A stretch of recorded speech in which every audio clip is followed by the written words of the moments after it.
छत्तीसगढ़ की राज्यपाल सुश्री अनुसुईया उइके ने आज अपने कार्यकाल के 1 साल पूरे कर लिए हैं।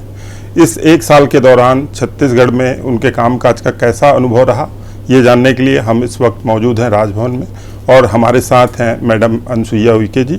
उनसे चर्चा करेंगे कि 1 साल की उनकी उपलब्धि कैसे है। मैडम, सबसे पहले आपको बहुत बहुत बधाई कि आपने बहुत बहुत धन्यवाद। आप बहुत ही अच्छा 1 साल अपना कार्यकाल पूरा किया है। कैसा रहा ये 1 साल का अनुभव? क्या सोच के आप आई थी यहाँ पर, और जो सोच के आई थी, प्लान करके आई थी, इस 1 साल में कितनी उन प्लान को एग्जीक्यूट करने में आप सफल रही? सबसे पहले तो इस बात के लिए 1 साल का जो कार्यकाल मेरा आज पूरा हुआ, मुझे तो पता ही नहीं लगा कि 1 साल कैसे गुजर गया। और जहाँ तक आपका जो प्रश्न था कि मैंने क्या प्लान कर यहाँ छत्तीसगढ़ में राज्यपाल के रूप में मैं आई जी। ये मौका ही मुझे नहीं दिए प्रधानमंत्री जी ने, अचानक ही, क्योंकि मैं तो पहले से ही दिल्ली में एक पद में राष्ट्रीय अनुसूचित जनजाति आयोग की उपाध्यक्ष के पद पर थी जी। और उस दिन तक भी मतलब मैं कि ऑफिस में ही मीटिंग कर रही थी जी। और ये अचानक ही सूचना मुझे आई। हालांकि मुझे प्रधानमंत्री जी ने रात को फ़ोन पर तो बताया नहीं था, बस इतना ही कहा था कि मैं तुम्हें एक जिम्मेदारी दे रहा हूँ। क्या दे रहे हैं ये मुझे नहीं पता था। जी जी। और जब मैं आयोग में मीटिंग कर रही थी तभी टीवी में और इसके समाचार चलने लगे कि आपको छत्तीसगढ़ का राज्यपाल बना दिया।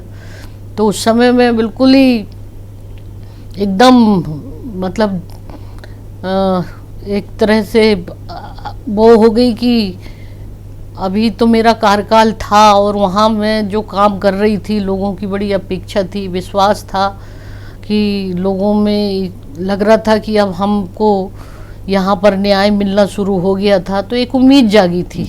और मेरा भी वहाँ पर बहुत मन लगता था काम करने का और काफ़ी मैंने दौरे भी किए प्रदेशों का। तो ये अचानक हुआ तो एक प्रकार से उसको छोड़ने का भी मुझे बड़ा दुख सा हो रहा था। और चूँकि मैं ऐसे राज्य में जा रही हूँ छत्तीसगढ़ में जहाँ पर वास्तव में एक ऐसा वर्ग जो है 32% रहता है आदिवासियों का, और वो भी उस इलाके में सबसे बड़ी गंभीर समस्या और चुनौती से जूझ रहा है। और ये मेरे लिए भी एक चुनौती भरा दिन होगा। और ऐसे राज्यों में प्रधानमंत्री जी ने और राष्ट्रपति जी ने मुझे जिम्मेदारी दी। आने के बाद मैंने यहाँ पर लोगों से मिलना जुलना शुरू किया। तो सच बताऊँ मैं आपको कि हर व्यक्ति में एक अपनापन झलकता था मुझे, और एक सहजता, इतनी सरलता। मैंने और कई राज्यों में इतना देश भर के प्रदेशों का दौरा किया, जो एक अपनापन लोगों के मन में था। ऐसा लगता था कि जैसे मैं उनके परिवार की एक वरिष्ठ सदस्य के रूप में हूँ। ये एक चीज़ मतलब मुझे बड़ा वो हुआ, एक बड़ा अच्छा अपनापन सा लगा।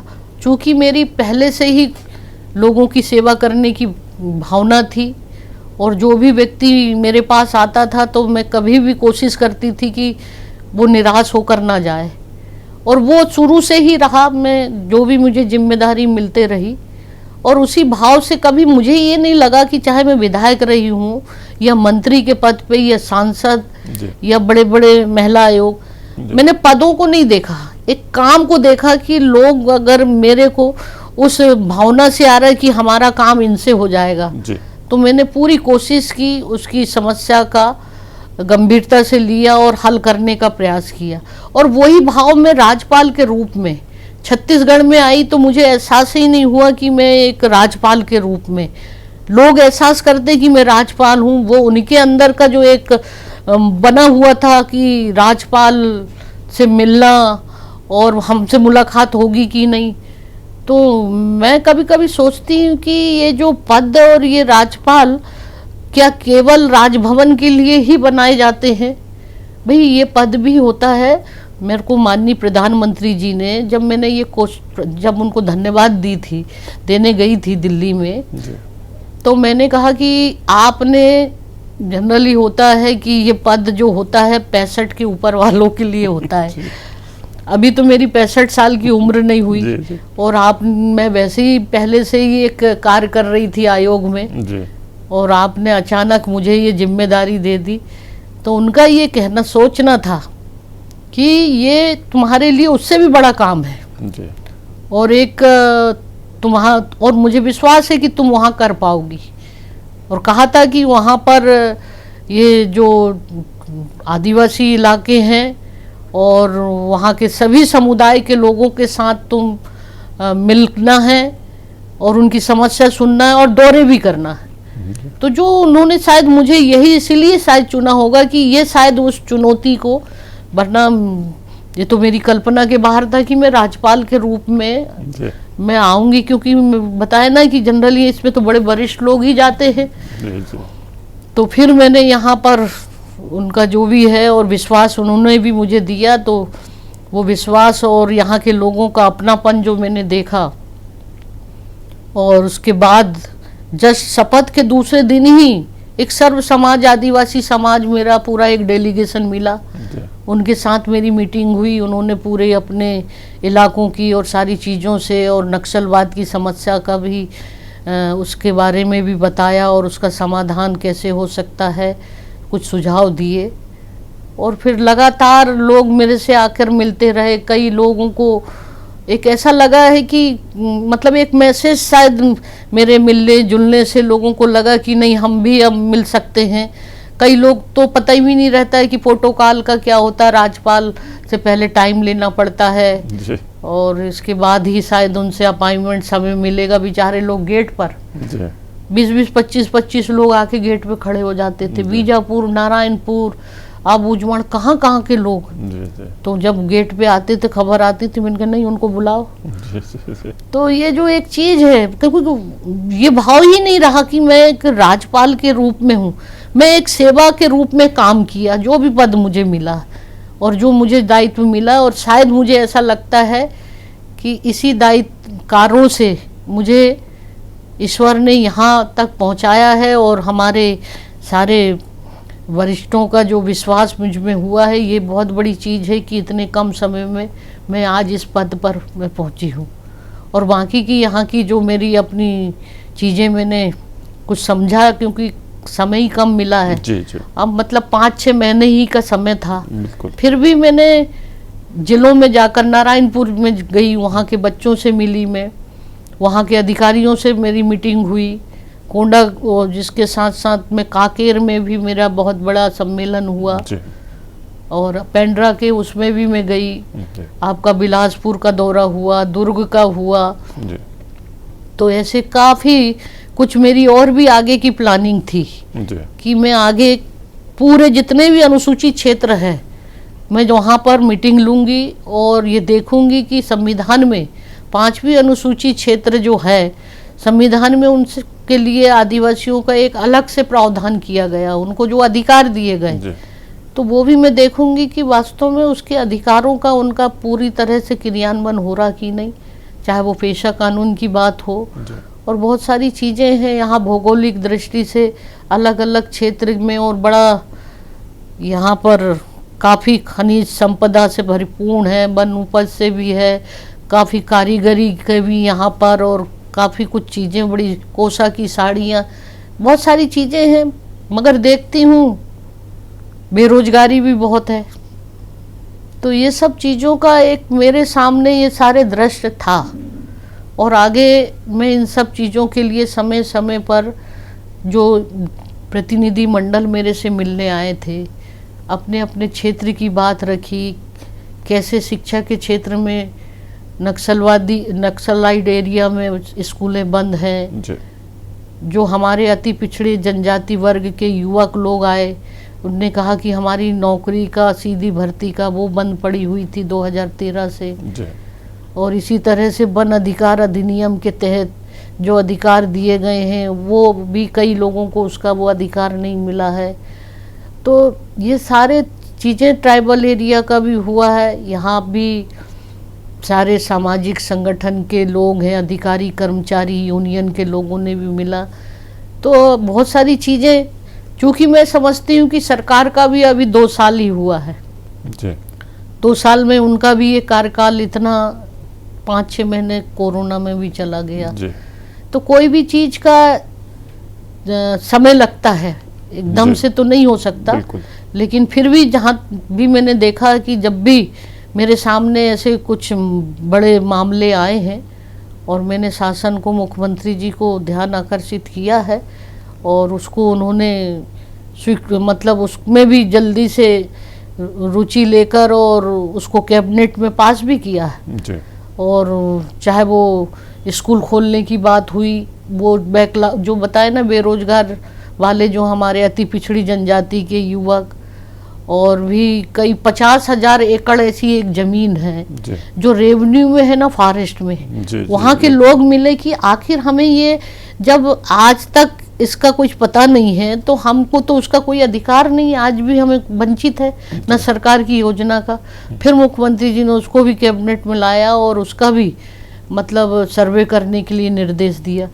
तो ये एक चीज़ हो रही है कि आखिर उनके सामने आ रही कई चीज़ें, नीतियां हैं, सब चीज़ें अच्छी है, कल्पना है, सेंटर गवर्नमेंट की योजना है, राज्य सरकार की, लेकिन उसको इम्प्लीमेंटेशन होना ज़मीनी स्तर पर बहुत ज़रूरी है। जब नहीं हो रहा होता है तो लोग उनको भी ध्यान आकर्षित करते हैं और मेरे पास भी आते हैं। पहले तो राज्यपाल के पास तो संभव सोच ही नहीं सकते, लेकिन ऐसा लग रहा है कि पहली बार उनको यहाँ के लोगों को ये लग रहा है कि नहीं, अब हम उनसे भी मिलकर अपनी बात को रखें, तो लोग आते हैं मेरे पास। जी जी जी। पहले ये माना जाता था मैडम कि राजभवन मतलब लोग डरते थे और आम लोगों का राजभवन तक पहुंचना बहुत कठिन होता था, और ये कहा जाता है कि जब व्यक्ति सत्ता में आता है तो थोड़ा उस प्रोटोकॉल से अपने आप को बदल लेता है, और यही कारण है कि आम जनता की पहुंच से राजभवन दूर हो जाता है। आपने कैसे ये मेंटेन किया कि सभी को, जैसा आपने बताया कि नारायणपुर और बीजापुर से लोग आते हैं और उनको नहीं मालूम होता है कि क्या प्रोटोकॉल होता है, कैसे अपॉइंटमेंट लिया जाता है, कैसे मिला जाता है, अचानक पहुंच जाते हैं, ये सूचना कैसे मिलती है आपको कि वहाँ पे लोग इंतजार कर रहे हो, कैसे फिर आप स्वीकार कर लेती हैं? उस समय थोड़ा ध्यान नहीं आता प्रोटोकॉल के हिसाब से गलत है और इस तरह का। मैंने तो पहले भी प्रोटोकॉल का जो है एक तरफ रखकर, चाहे वो मंत्री रही हूँ या सांसद, क्योंकि मैंने हमेशा एक मतलब एक प्रकार से ये सारी चीज़ों से मुझे बहुत, मैं आपको सच बता रही, बेचैनी होती है। मैं मंत्री भी रहती थी तब भी ये मेरे पीछे जो प्रोटोकॉल मना कर देती थी कि नहीं, इतनी गाड़ियाँ नहीं होना। मैं अगर अपने घर जाती थी तो मैं अकेली अपनी गाड़ी में लोगों से मिलने जाती थी। ये दिखावा और ये सारी चीज़ों को पता नहीं क्यों, क्योंकि जो लोगों का आत्मी जो होता है ना, भावनात्मक रूप से संबंध, ये सबसे बड़ा सम्मान होता है। आप ये दिखावे का करते रहोगे, ठीक है, प्रोटोकॉल में एक ये राज्यपाल की एक गरिमा के तहत सुरक्षा और ये सारी उसकी एक आवश्यकता है, वो भी उनका अपना कर्तव्य है इस पद के लिए, बाकी जगह तो मैंने नहीं किया। अब आपको एक बात बताएं, शुरुआत की बात है, मैंने तो 29 जुलाई का किया था, 9 अगस्त उसके 10 दिन हुए थे। अब मुझे इन्होंने इनवाइट किया था, ये धमतरी के पास एक कोई ब्लॉक में एक बहुत बड़ा आदिवासी सम्मेलन था। अब वो लोग, मैंने मना कर दी थी, लोग कह रहे थे कि मैडम इतनी जल्दी और सारा प्रोटोकॉल और सूचना अभी दी नहीं, 3 दिन पहले देना पड़ता है। इतने में वो 10-11 बजे आ गए और कहने लगे मैडम वो तो हमने बड़ी तैयारी कर ली और आपको तो चलना ही पड़ेगा। तो मैंने कहा कितनी दूर है यहाँ से? तो बोले 2-2.5 घंटे लगेंगे, आप 2 बजे भी पहुँचोगी तो। मैंने कहा ठीक है। फिर मैंने बुलाई अधिकारियों को, मैंने कहा कलेक्टर से बात करो। अब मैंने कहा ठीक है, प्रोटोकॉल है, जो भी है सूचना दे दो। मैंने कहा अच्छा चलते हैं। अब यकीन नहीं होता है कि उसी समय 1 घंटा की सूचना में, अब ये मतलब एक वो चीज़ नहीं दिखी कि ये प्रोटोकॉल और ये सब। मैंने कहा नहीं, उनकी भावना ने मुझे खींच ले गया। अब मैं क्या करती इसके लिए। और वो कलेक्टर कहीं और दौरे पे थे, दौड़े दौड़े आए और एकदम से एक मतलब अचानक किसी राज्यपाल का आ जाना, मतलब उनके लिए भी प्रशासनिक तौर पर। तो मैंने कहा नहीं ठीक है। और मैं पहली बार था और पूरे क्षेत्र के करीब 4-5 हजार लोग इकट्ठे थे, तो मेरी भावना थी कि मैं चलो उन लोगों से मैं मिलूं, और ये पहली बार भी है, एक अनुभव भी, उनके बीच में जाऊंगी तो एक परिचय भी हो जाएगा। बिल्कुल। तो इसलिए ये जो एक चीज़ जो खींच चली आती है, एक ये नहीं देखती कि मैं मेरा बहुत बड़े पद में है और आम व्यक्ति से कैसे, तो वो चीज़ क्यों नहीं आती है मुझे तो पता नहीं क्या है। कभी एहसास ही नहीं हुआ कि इतने राष्ट्रीय स्तर से लेकर और सारे बड़े जिम्मेदारी पद पर आज भी वही सारे लोग जैसे चाहे मिल ले। कई बार तो ऐसा लगता है कि ये मेरे लिए बहुत बड़ा बंधन सा हो गया। नहीं, लेकिन लोकतंत्र का मूल तो सिद्धांत यही है, जनता का जनता के लिए शासन जो है। तो निश्चित तौर पर उस खूबसूरती को आप संभाले हुई हैं, ये बहुत अच्छी बात है। ये देखने को नहीं मिलता है, क्योंकि इससे पहले भी हम लगातार देखते आ रहे हैं, जब से छत्तीसगढ़ बना है और जितने राज्यपाल आए, आम जनता से उतनी नज़दीकी नहीं रही। और ये जैसा कि आपने कहा कि लोगों से मिलने से, परिचय होने से, उनके साथ बहुत औपचारिक बात करने से समस्याएं समझ में आती है और उसके रास्ते भी सूझते हैं। तो कई जगह का आपने बताया दौरे किए, नक्सली क्षेत्र का भी दौरा किया। आमतौर पर जो है वही सुरक्षा और दूसरे कारणों से वहाँ पर जाने से कतराते हैं। नक्सलवाद को लेकर क्या समझ में आया एक साल में, किस तरह से इस समस्या का अंत हो सकता है? क्योंकि देखने में आता है कि ज़्यादातर इसमें आदिवासी ही पीसे जाते हैं, चाहे वो पुलिस और दूसरे जो सुरक्षा बल के जवान हैं, उनके हाथों भी शिकायत आती है कि उनके हाथों प्रताड़ित होते हैं, और नहीं तो नक्सली उनको प्रताड़ित करते हैं, वो बीच के रहते हैं। आपने क्या अनुभव किया इस एक साल के दौरान? देखिए, इसमें मेरे को ये लगा है कि देखिए ये नक्सलवाद आपने भी कहा ना कि ये केवल आदिवासी ही क्षेत्र में, और ये क्यों है और अन्य क्षेत्रों में क्यों नहीं है जी। तो इसकी मूल वजह भी जानना चाहिए। और इस पे मेरे को जनप्रतिनिधियों ने, जो ट्राइबल के ही थे, सब बड़े पूर्व मंत्री से लेकर पूर्व विधायक और अधिकारी प्रशासनिक, ये सारे दलों के मतलब लोग जो एक सामाजिक संस्था के माध्यम से मेरे पास मिले थे, और उन्होंने यही कहा कि आखिर हम लोग आदिवासी वर्ग का प्रतिनिधित्व करते हैं। कभी शासन या प्रशासन या कभी किसी ने हमसे बैठकर बात की क्या कि आखिर ये क्यों पनपा है और इसको समाधान कैसे होना चाहिए? तो एक बार बोले, मैडम आप मीटिंग बुलाए और आप सारे क्षेत्र के जो ट्राइबल लीडर्स हैं, प्रतिनिधि हैं, उनके साथ और शासन के स्तर के प्रशासनिक अधिकारी और शासन, तो मुझे भी लगा कि हम बताएंगे कि इसका समाधान कैसे हो सकता है, क्योंकि हम उस क्षेत्र में रहते हैं, हमें मालूम है। ये बात भी सही है।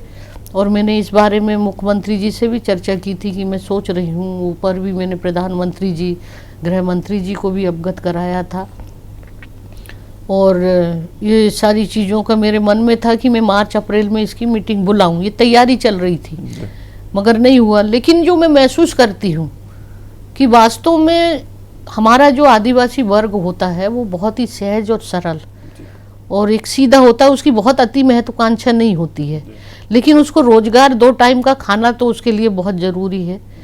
और दूसरी बात है कि जो लोग पढ़ते हैं, बच्चे लोग बेरोजगार होते हैं, अगर उसको रोजगार नहीं मिलेगा, दूसरी बात है कि वहाँ पर शिक्षा उसकी पूर्ति नहीं होगी, तो और जो भी उनके लिए रोजगार के साधन है, स्वास्थ्य है, शिक्षा है, ये मूलभूत उनकी सुविधाएं वहाँ तक क्यों नहीं पहुँचती है? और इसके लिए भी हमें कोई ठोस उपाय करना चाहिए था। और जहाँ तक पहुँच लाइन भी नहीं है, सड़कें नहीं हैं, तो होता क्या है कि सबसे ज़्यादा बहुत सारी चीज़ों का उन तक तो आखिरी व्यक्ति तक नहीं पहुँचा। जैसे कि वो लोग आए थे मेरे को बीजापुर और कोंडा और वो उसी एरिया के नारायणपुर के, ये सारे ट्राइबल, अब 13 से उनको नौकरी नहीं मिली। अब उनमें इतना आक्रोश था, आप बताइए वो क्या करें? दूसरी बात है कि जो हमारा सुरक्षा का तंत्र भी वहाँ पर तैनात है, उनके भी व्यवहार से भी वो शिकायतें मुझे आई है। बिल्कुल। एक संवेदनशीलता उनके साथ आप व्यवहारिकता करिए, तो वो आपको उनको अपना बनाना पड़ेगा। आप उनकी सुरक्षा के लिए हैं। आप अगर बहुत सारे लोग जो हैं, क्यों कई लोगों को, निर्दोष लोगों को जेल में बंद कर दिया गया, बहुत सारे ट्राइबल, इसके बारे में मैंने सीएम से बात की, एक कमेटी बनाई गई है रिटायर्ड जज की, उसमें हैं जी। और अभी कुछ लोगों को उसकी छोड़ने की बात की है। छोटे छोटे मामले में पुलिस के द्वारा बंद कर दिया जाता है।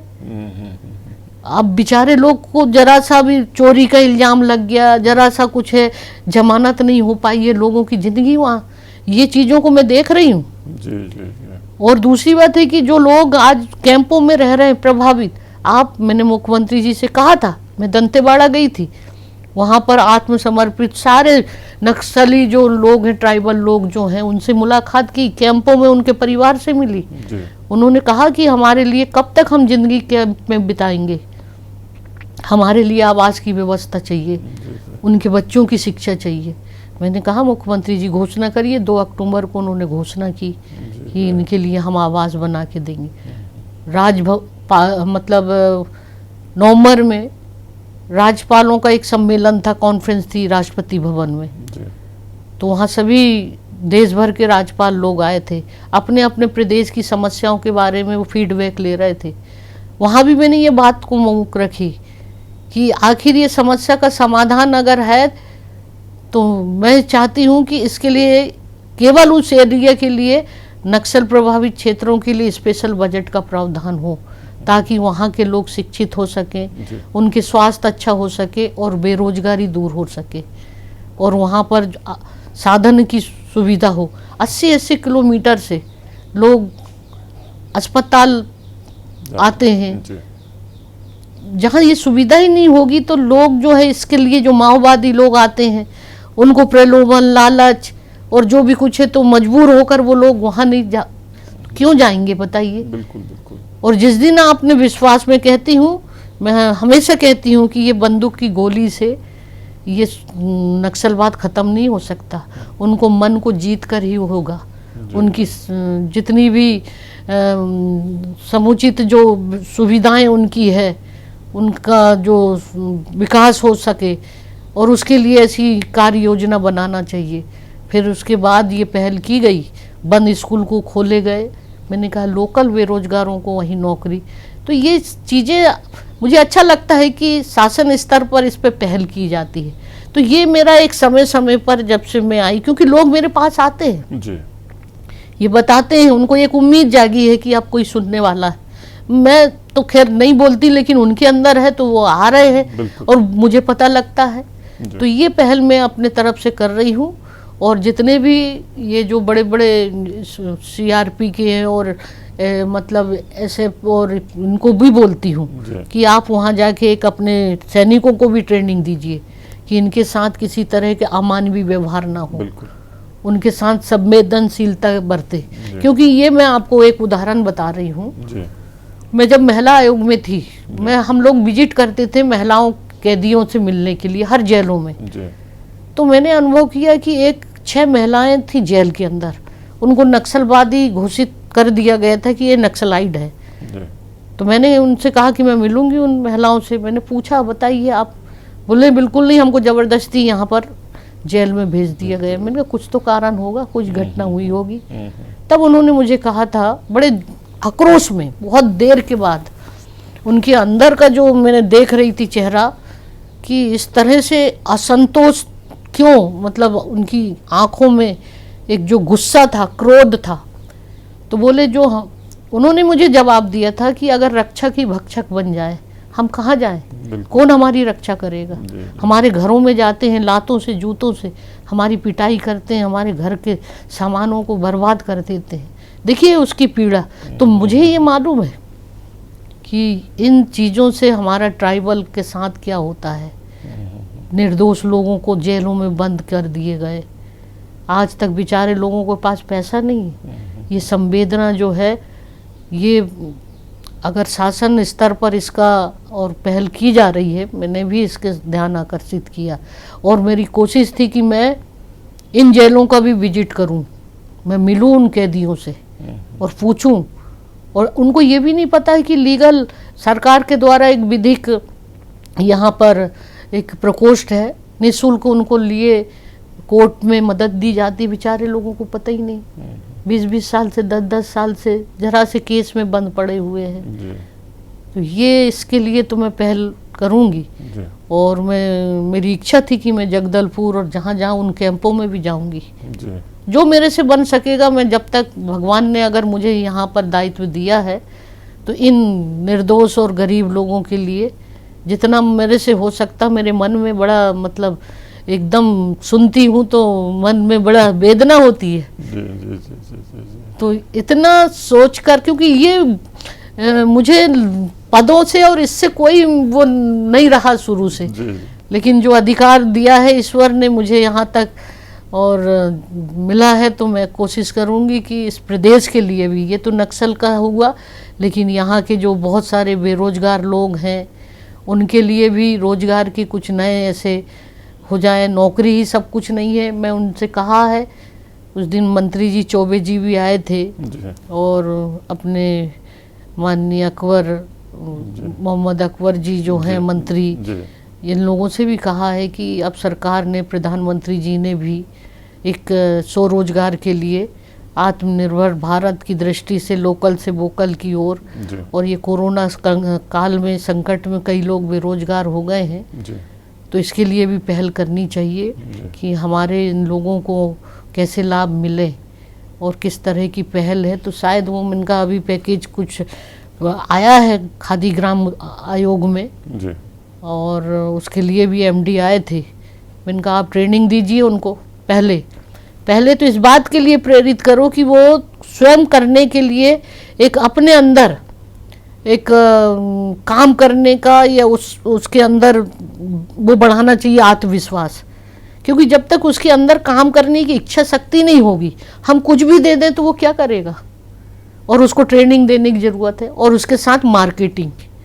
और यहाँ पर मैंने कहा ना कि इतनी चीज़ बहुलता में, खनिज संपदा है, लघुवन उपज है, कोसा है, कारीगरी है, मेटल के वो बनाए जाते हैं। अगर इनको मार्केट अच्छा और अच्छी कीमत मिलेगी तो ये हमारे प्रदेश में एक प्रदेश भी हमारा प्रगति के पथ पर अग्रसर होगा, और हमारे जो बेरोजगार हैं वो आत्मनिर्भरता के साथ अपना जीवन अच्छा बना सकते हैं। इतनी शिक्षा के क्षेत्र में रायपुर में विश्वविद्यालय हैं, इतनी टेक्निकल और नई नई टेक्नोलॉजी है।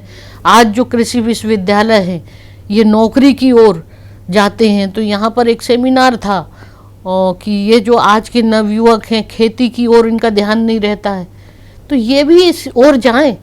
आज इसमें भी बहुत बड़ा स्कोप है बेरोजगारों, क्योंकि ये बताए ना कि उनके पिताजी खेती कर रहे हैं मगर वो नौकरी करना चाहते हैं। जी जी जी तो ये इससे भी जुड़े, कृषि को कैसे लाभ का धंधा बनाए, और इस मामले में प्रयास सरकार के द्वारा भी किया जा रहा है जी और आगे भी मतलब करेंगे नई नई चीज़ें।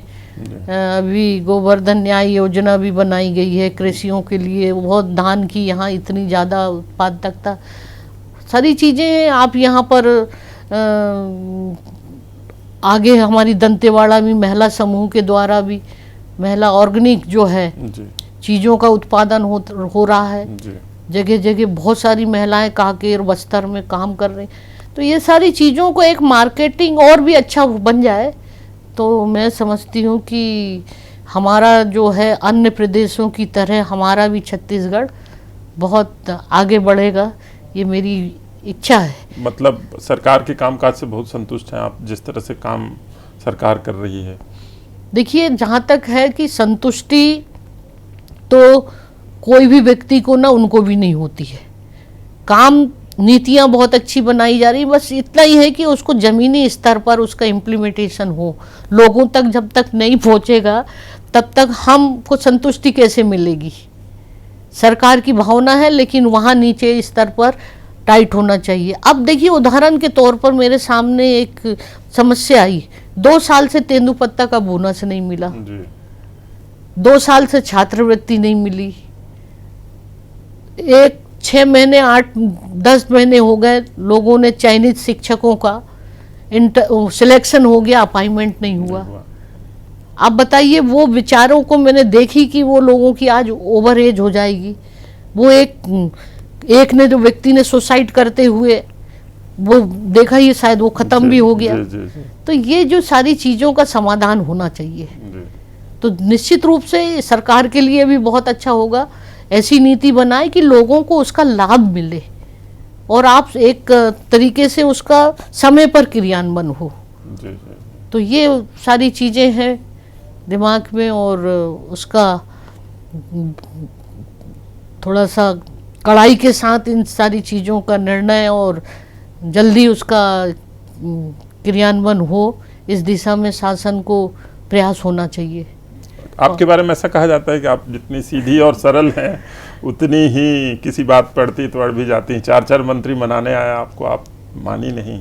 नहीं, मनाने तो नहीं आए हैं।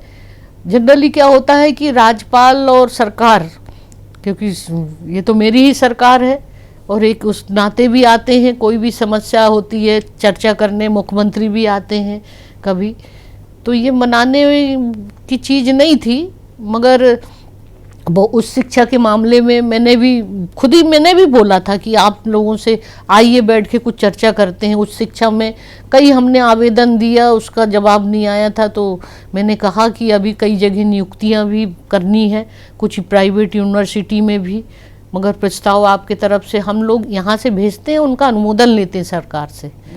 और इसी तरह से चौबे जी, अकबर जी से इसलिए भी मैंने कहा था कि मैंने ही उनको बात की थी कि आप भी आइए, तो तेंदुपत्ता का बोनस वाला मामला था हाँ, और कृषि का भी मामले थे, तो उनका जो नई यूनिवर्सिटी के संबंध में, तो ये विषय का डिस्कशन आपस में चलता है। इसको मनाने और वाली बात ऐसी नहीं थी, और उसको बैठ के ही तो कोई चीज़ का समाधान होता है ना, तो उनको भी नॉलेज में नहीं था। अब अधिकारियों ने कहा कि सरकार को हमने प्रस्ताव भेजा, वहाँ सहमति नहीं मिली इसलिए नहीं दिया।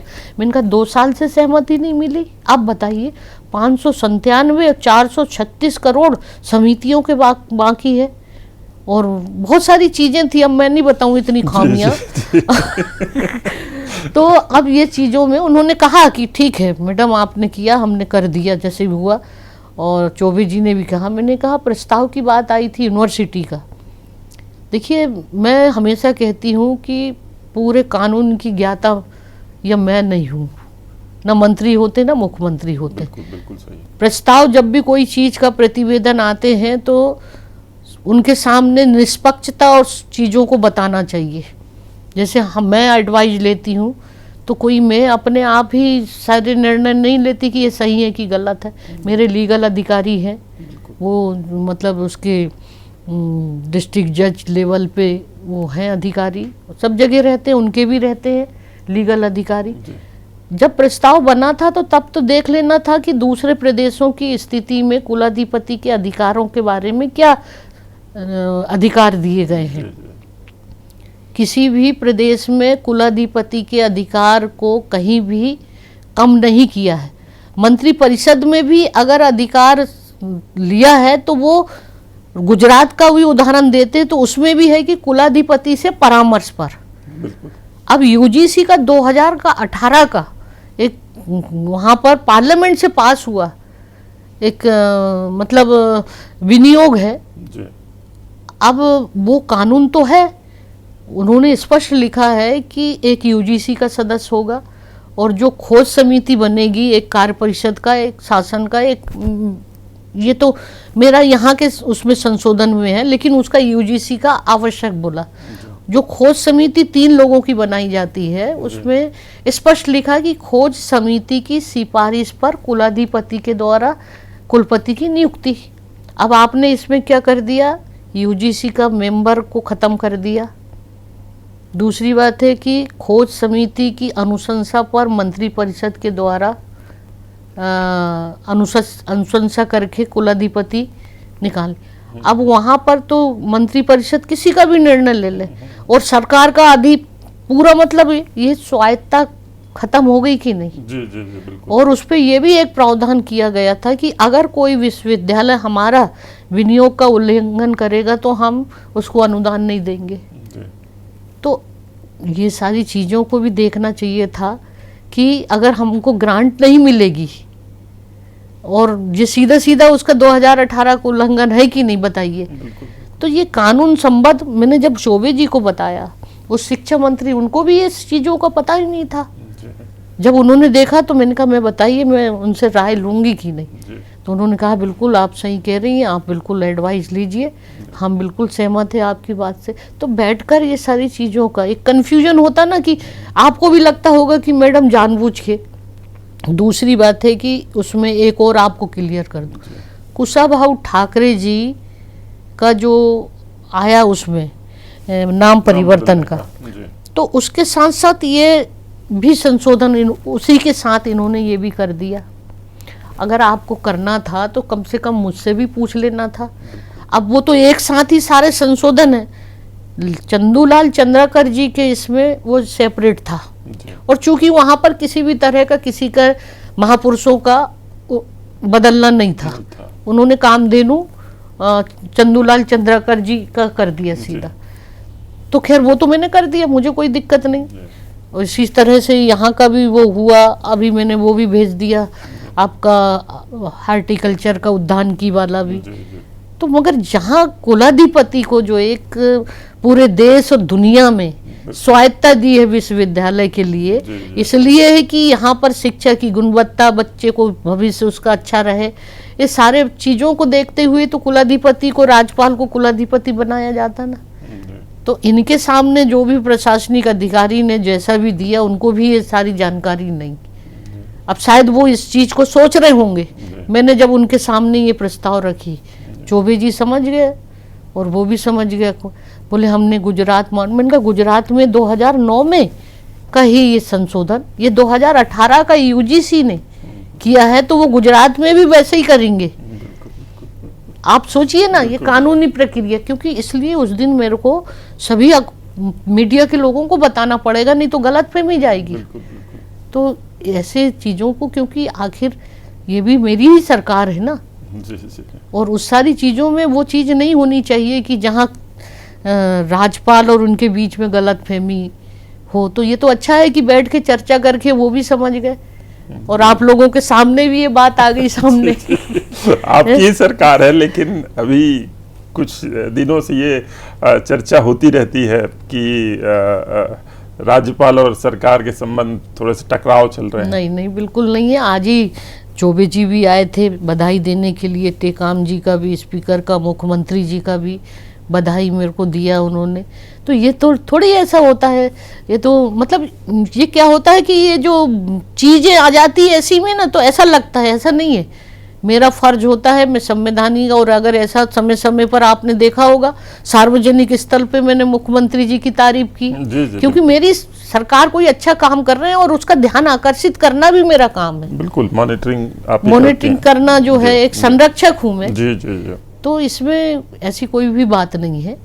और एक अच्छा, वो भी उनकी भी भावना अच्छी है सरकार की भी, कि भाई किसान, मजदूर और सारे जो लोग यहाँ के लोगों का जो है सक्षम हो, और बेरोजगारी के लिए भी। मगर ये कोरोना का संकट काल में थोड़ा सा गति जो है रुक गई है, और बहुत सारी आर्थिक स्थिति का भी मतलब थोड़ी दिक्कत आ रही है, पूरे देश में ये हाल है। तो मुझे लगता है कि अभी तो मैं यही कहूँगी, जिस तरीके से हमारे कंट्रोल में था छत्तीसगढ़, अन्य प्रदेशों की तुलना में बहुत अच्छा यहाँ पर काम हुआ था। सारा प्रशासनिक क्षेत्र से लेकर यहाँ के सभी जनप्रतिनिधि, मीडिया, डॉक्टर, इंजीनियर, पुलिस, सब ने बहुत अच्छा यहाँ पर भूमिका निभाई। और इसके बाद अचानक पूरे देश में ही इतना ज़्यादा बढ़ रहा है। तो मैं तो यही आपके चैनल के माध्यम से भी यही कहूँगी कि कोरोना से अगर बचना है तो खुद को ही अपनी सावधानी रखनी होगी। एक मास्क लगाकर, सोशल डिस्टेंसिंग के साथ, और घर में रहें, भीड़ भाड़ में ना जाएं। आप किसी को मत देखिए कि वो सामने वाला लगा रहा कि नहीं लगा रहा। आपने जिस तरीके से भी अपने को बचाने के लिए सोच लिया, उस दिन आपके पास नहीं आएगा कोरोना। और यही सबसे बड़ा एक तरीका इसको बचने के लिए। वरना जिस तरीके से आज हर दिन 200-300 निकल रहे हैं, ये आगे चलकर इसमें बहुत सारी दिक्कत होगी। और इसके समय रहते हुए इसका सिम्टम्स भी नज़र नहीं आ रहे हैं। लेकिन जो थोड़ा भी बुखार और सर्दी हो तो आप तत्काल लोगों को बताएं और अपने परिवार को भी सावधान करें। तो मैं समझती हूँ कि हम सब लोग इससे बहुत जल्दी इससे निजात पा सकते हैं। और नहीं तो अगर सावधानी इस तरह की लापरवाही करेंगे तो सबके साथ ये संकट आ सकता है। और इसलिए ये जो लॉकडाउन है उसका सभी लोग पालन भी करें, मेरा सभी लोगों से यही आग्रह है। क्योंकि जब लॉकडाउन था तो कुछ भी नहीं था, एक समय था कि 2-3 बचे थे, हमारा क्लोज हो गया था, मुक्त होने वाला। मगर फिर भी इसके साथ साथ इतनी हमने दूसरे प्रदेशों की तुलना में इतनी डेथ परसेंटेज हमारे यहाँ नहीं है और रिकवरी रेट भी बहुत अच्छा है और जल्दी ही सब लोग हैं, लेकिन सावधानी बहुत ज़रूरी है। बस जाते जाते एक छोटा सा सवाल, आने वाले समय में क्या किन चीज़ों पर फोकस होगा ये जान लेंगे हम। आने वाले समय में तो एक तो सबसे बड़ी चीज़ है यहाँ पर जिस तरीके से बहुत बड़ी संख्या में हमारे यहाँ पर मजदूर वर्ग है और जो लोग कुछ दिल्ली बड़े बड़े महानगरों में गए हुए थे देश के बाहर हमारे छत्तीसगढ़ में, तो उनकी भी चीज़ों की ओर हमें विशेष कुछ करना होगा। और दूसरा है बेरोजगार युवक, नौकरी इतना स्कोप नहीं है अभी स्थिति में। और तीसरा है कृषि के क्षेत्र में, तो ये जो है शिक्षा में जहाँ आज भी स्कूल तो हैं लेकिन शिक्षक नहीं है, प्राध्यापक इतनी कमी है हमारे विश्वविद्यालयों को, महाविद्यालय में इतनी ज़्यादा इसकी आवश्यकता है। अगर शिक्षक नहीं होंगे तो बच्चों के ऊपर क्या होगा।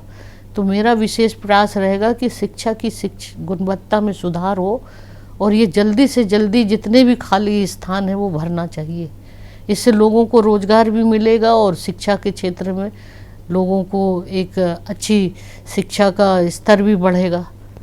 तो ये सारी चीज़ों की प्राथमिकता है और जैसे ही ये सब चीज़ें ठीक होगी उसकी ओर मैं कोशिश करूँगी कि एक मीटिंग भी माननीय मुख्यमंत्री जी के साथ और सभी यूनिवर्सिटी के कुलपतियों के साथ, उच्च शिक्षा मंत्री के साथ करके और आने वाले समय में उनकी कैसे आगे की शिक्षा के रूप लिए हम क्या क्या सुधार ला सकते हैं। क्योंकि अभी का ये है खुलना और स्कूल बच्चे लोग में बहुत खतरा है कोरोना का, लेकिन इसके लिए और आगे किस तरह का हम इन बच्चों के लिए व्यवस्था कर सकते हैं इस पर विशेष ध्यान देने की ज़रूरत है। तो ये थी राज्यपाल सुश्री अनुसुईया उइके जी, जिन्होंने विस्तार से बताया कि 1 साल पहले जब वो यहाँ आई थी और उस दौरान अब तक जो 1 साल का कार्यकाल उन्होंने यहाँ पर गुजारा है, किस तरह एक और मैं एक बात और बताना भूल गई कि एक साथ और भी एक बहुत बड़ी चीजें जो मिली है, जो एक मानवीय संवेदना का विषय था, सुपेबेड़ा जैसी घटना। अगर मैं शायद नहीं गई होती तो शायद वहाँ इतना सुधार नहीं होता। बिल्कुल। और इसमें स्वास्थ्य मंत्री जी की भी कहना चाहिए बड़ी संवेदना रही और वहाँ पर जाने के बाद 24 करोड़ रुपए का वहाँ पर जो लंबित थी फिल्टर प्लांट का भी 14 करोड़ का और 10 करोड़ वहाँ के पुल के लिए और 132 केबीसी का जो ट्रांसफार्मर और इस लोगों की सुविधाएं यहाँ पर, वहाँ पर डायलिसिस की मशीनें बंद थी, वो शुरू, डॉक्टर पहुँच गए उनकी जांच के लिए उनका। तो ये जो चीज़ें एक बोलती कि इस कार्यकाल में ये मेरे लिए बहुत बड़ा हमने भी मीडिया रिपोर्ट्स ने भी उस समय ये बताया था कि पहली राज्यपाल जो वहाँ पहुँची, इससे पहले लंबे समय तक वहाँ पे किडनी के पेशेंट की समस्या थी। विधानसभा में भी सवाल उठे और स्थानीय लोग कई बार इस बात को लेकर मांग करते थे कि उनका कुछ हल नहीं हो रहा है, जबकि दूर दूर से राष्ट्रीय स्तर पर लोग आके वहाँ पर जांच चुके थे, बावजूद इसके उनके समस्या का निदान नहीं हो रहा था। लेकिन जब आप पहुँची तो निश्चित तौर पर वहाँ से जो अब खबरें आ रही हैं बहुत सकारात्मक आ रही हैं। बहुत बहुत धन्यवाद। तो राज्यपाल अनुसुईया उइके जी ने बताया कि किस तरह से उनका 1 साल का कार्यकाल रहा और आने वाले समय में उनका क्या क्या फोकस रहेगा, इस बारे में भी उन्होंने विस्तार से जानकारी दी।